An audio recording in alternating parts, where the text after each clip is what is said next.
తులారాశి వారి జ్యోతిష్యం గవ్వల శాస్త్ర ప్రకారం చూద్దామండి. గవ్వల శాస్త్రాన్ని లకుట ప్రశ్న శాస్త్రం అంటారు, చింతామణి శాస్త్రం అంటారు. 9 గవ్వలు 3 సార్లు వేసి వాటిని లెక్కబెట్టి వారి జ్యోతిష్య బలం ఆగస్టు నెల శ్రావణ మాసం ఎలా ఉందో, శ్రావణ పౌర్ణమి ఘడియ, అలాగే మా జంధ్యాల పౌర్ణమి ఘడియ, అలాగే మరి జ్యోతిష్య బలంలో చూడాలంటే మాత్రం ఋషి పంచమి ఘడియ ఎలా ఉందో చూద్దామండి.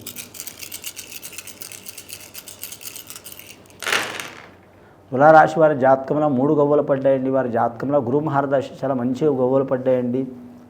వారి ఉద్యోగ విషయంలో కలిసి వచ్చే అవకాశాలు ఉంటుంది. అలాగే మాత్రం వృత్తి వ్యాపార విషయంలో వృద్ధి కాలేని వారు వృద్ధి అయ్యే అవకాశం ఉంటుంది. అలాగే రుణ చిక్కులు ఉన్న వారికి రుణ చిక్కులు తొలగిపోయే అవకాశాలు ఉంటాయి.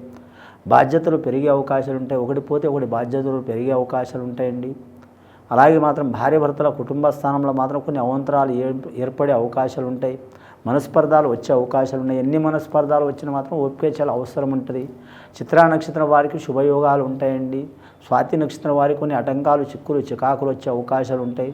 కానీ ముఖ్యంగా మాత్రం విశాఖ నక్షత్రం వారికి విపత్కరమైన పరిస్థితి వస్తుందండి. విశాఖ నక్షత్రం వారు అమ్మవారిని పూజ చేయడం చాలా వరకు మంచిది. స్వాతి నక్షత్రం వారు మాత్రం ఖచ్చితంగా మాత్రం వారు కూడా దుర్గమాతను పూజ చేయడం చాలా వరకు మంచిది.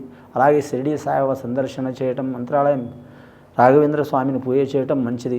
అని ముఖ్యంగా ఈ రాశి వారికి చూడాలంటే మాత్రం చేసే పని మాత్రం కత్తి మీద సాము లెక్క ఉంటుందండి. ప్రతి పని మాత్రం పోటీ ఇచ్చే అవకాశం ఉంటుంది. నమ్మిన వారు ఇబ్బంది పెట్టే అవకాశం ఉంటుంది.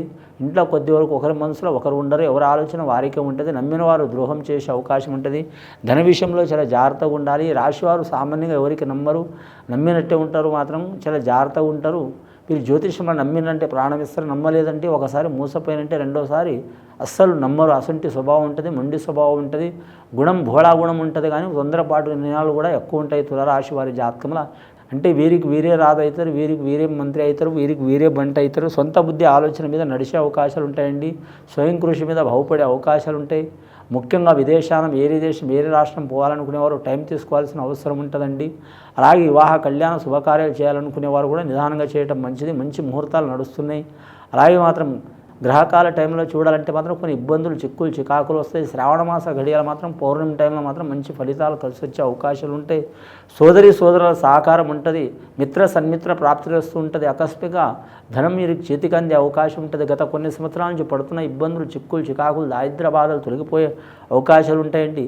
వీరు ఎవరికి పూజ చేసినా చేయకపోయినా మాత్రం ఖచ్చితంగా మాత్రం ఆ పరమేశ్వరుడికి పూజ చేయడం చాలా మంచిది. ఏకాదశి, మాస శివరాత్రి, అలాగే వీరి జాతకానికి సోమవారం పూజ చేయడం చాలా వరకు మంచిదండి. ఇది విని చూసి ఆచరించే తులారాశి వారికి సర్వశుభాలు కలిగే అవకాశం ఉందండి. శుభం భూయాత్.